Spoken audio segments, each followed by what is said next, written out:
लातूरमधल्या उदगीर शहरात अचानक शेकडो कावळ्यांचा मृत्यू झाल्याची घटना समोर आलेली आहे।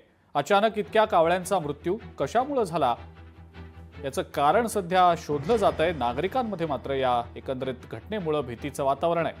उदगीर शहरातल्या हुतात्मा स्मारक उद्यान, महात्मा गांधी उद्यान, नगरपालिका जलशुद्धीकरण परिसरामध्ये अनेक कावळे मृतावस्थेत आढळल्यानं आश्चर्य व्यक्त होत आहे। कावळ्यांचा मृत्यू नेमक्या कोणत्या कारणामुळे झाला हे मात्र अद्याप समजू शकलेलं नाही।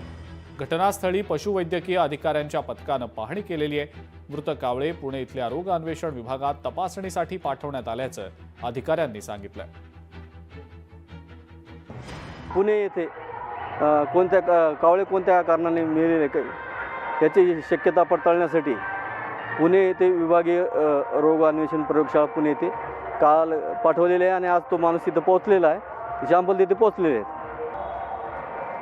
प्रयोगशाळेचे निधन आल्यानंतर नेमकं कोणत्या कारणाने कावळे मेलेले ते कळेल। कावळ्यांच्या मृत्यूच्या काही घटना घडल्याचे निदर्शनास आलेले आहे आणि त्यांचे जे काही प्रेत आहेत कावळ्यांचे ते खाली झाडाच्या खाली पडलेले आपल्याला आढळून आलेले आहेत। काही पर्यावरणप्रेमी पक्षीप्रेमी नागरिकांनी ही बाब निदर्शनास आणून दिलेली आहे।